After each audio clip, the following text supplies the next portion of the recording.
Sejam muito bem-vindos a mais um Botando pra Fuder na Bíblia com Caio Alves. Gente, tô aqui em Salmos 33. Porra,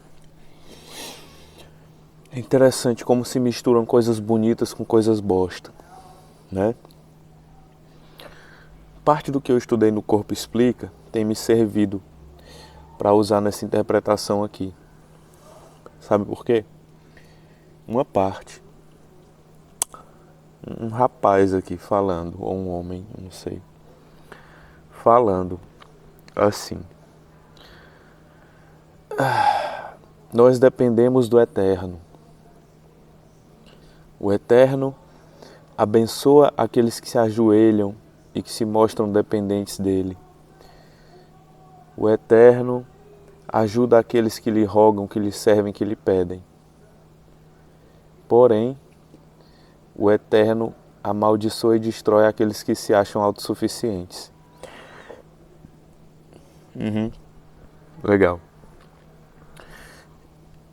Ele estará lá para todos aqueles que rogarem a Ele, que buscarem ajuda.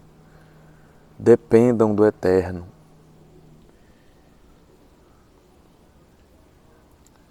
Eu vou falar para vocês o que é amor na minha concepção, tá? E o que é interesse, codependência, exploração, simbiose. Simbiose. Vocês sabem o que é simbiose? São dois seres que se juntam para viver juntos. Um depende do outro, um se alimenta do outro. Como, por exemplo, um búfalo que tem muitos carrapatos, aí o passarinho come os carrapatos dele e assim um fica ajudando o outro a viver, né? Ambos se beneficiam. Só que o que acontece aqui?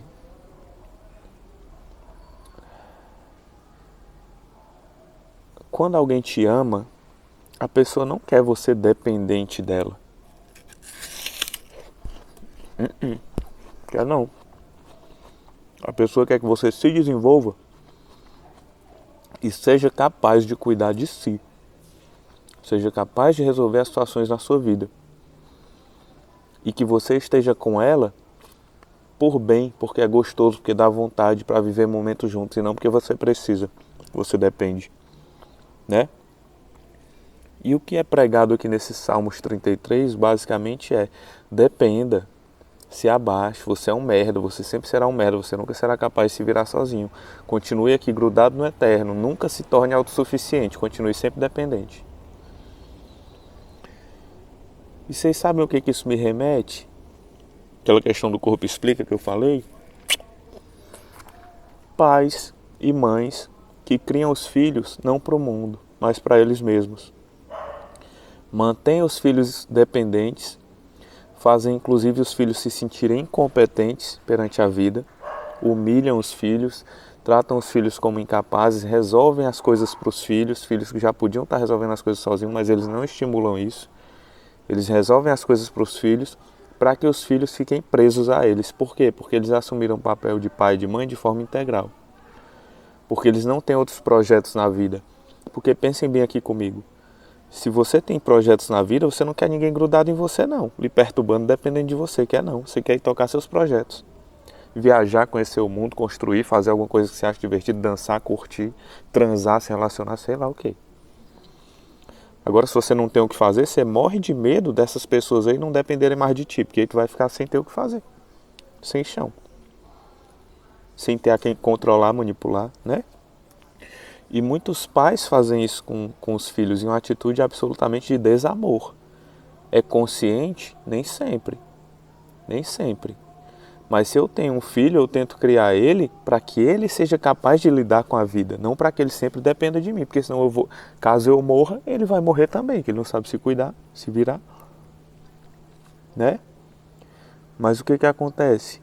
Os seres humanos escolhem manter os outros dependentes do que eles fazem para que os outros fiquem por perto. E aí, no caso humano, o que se cria? Pais idosos com filhos adultos que ainda moram com eles e ainda dependem deles para tudo. Vem cá, meu peito, papai não tá brigando com você não. Eu falo num tom mais ríspido, gente, ele pensa que eu tô brigando com ele. Papai tá brigando com você não, viu? Suba aqui, venha. Bobo. Eu não tô brigando com você. Você quer ser independente? Você não sabe nem atravessar a rua sem morrer. Você é doido. Né? Não vai ser independente agora não. Você não sabe nem atravessar a rua. Come bosta. O bichinho, gente, ele indo embora ali tão triste. Vou ficar pegando nele pra ele não pensar que eu tô brigando com ele. Porque eles não entendem a razão, né? A racionalidade, mas eles entendem a emoção. Como tava criando uma emoção meio densa, aí ele pensou que era ruim e saiu de perto. Né? Meu bebezinho. Mas o que se cria? Filhos adultos dependentes dos pais.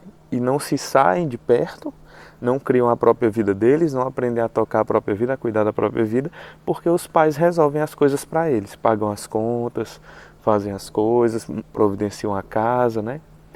E aí fica-se essa relação de simbiose que não é tão saudável assim. Né? De pessoas incapazes ou preguiçosas usando os velhos e os velhos usando essas pessoas também para preencher o tempo deles, a vida deles, porque não tem outros projetos na vida além daquilo ali, porque não enxergam sentido na vida além daquilo ali, né?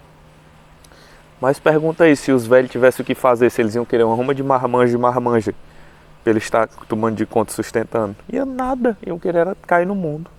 Então o mais saudável que Deus poderia fazer por nós era nos tornar cada vez mais autossuficientes e não amaldiçoar quem se torna autossuficiente. É aqui que eu queria chegar. Como assim eu vou amaldiçoar o meu filho que aprendeu a cuidar dele mesmo, que não precisa mais de mim para estar resolvendo as coisas dele? Se eu quero manter alguém dependente de mim, é porque eu sou abusivo. Eu quero que aquela pessoa esteja presa, incapaz de resolver as coisas sozinha e me busque sempre para eu resolver por ela. Aí eu vou ter uma sensação de superioridade e vou ter controle sobre a pessoa. Né? Amor seria se Deus fizesse o que eu acredito que o Deus verdadeiro está fazendo agora, ensinando a humanidade pouco a pouco a se autogerenciar, entregando responsabilidade na medida da capacidade de cada um, tirando todo mundo da zona de conforto, para que todo mundo aprenda um pouco mais. Né? Se você tem uma capacidade já boa de ser autossuficiente, Deus dá um pouquinho mais de carga para você se acostumar, aprender a lidar com aquilo. Agora, um Deus que quer a humanidade dependente dele é um Deus que não tem mais o que fazer da vida. Assim como um pai ou um namorado que quer manter a filha, a namorada, o filho dependente dele é alguém que não tem outros projetos na vida e quer se distrair com aquilo ali. Né? Porque amor para mim é permitir, é se tornar desnecessário. É criar um ambiente, situações onde a pessoa possa cada vez menos precisar de mim. E o que a gente vê aqui na Bíblia, no Antigo Testamento, é um Deus extremamente carente e desocupado, que precisa que a humanidade precise dele, ao invés de conscientizar as pessoas para que elas simplesmente não precisem mais. Parece que ele se ocupa dos problemas da humanidade, porque ele mesmo não tem o que fazer. Né? E se não fossem os problemas da humanidade, se a humanidade de repente se tornasse autossuficiente, ele seria inútil. E ele não tem autoestima suficiente para lidar com isso, nem projetos próprios. Né? Então tragamos isso até para nós, que pensamos que resolvemos o problema dos outros. Às vezes a gente só está se sentindo importante e se a gente perder a dependência do outro, a gente não tem mais o que fazer. Cresçamos. Tá bem? Tá acabando o tempo do vídeo, eu vou encerrar por aqui. Beijos grandes para vocês, fiquem com Deus e tornem-se desnecessários, gente. A menos que vocês sejam doentes e queiram doentes perto de vocês. Eu tento me tornar cada vez mais desnecessário na vida dos outros. Agradável, gostoso estar junto sim, mas necessário não. Eu quero que os outros saibam se bancar e se cuidar. Cuidarem de si mesmos. Não precisem de mim. Me queiram porque é gostoso, beleza, mas precisar, eu não quero ninguém precisando de mim não. Porque na hora que eu quiser ir, eu posso ir embora. Beijos.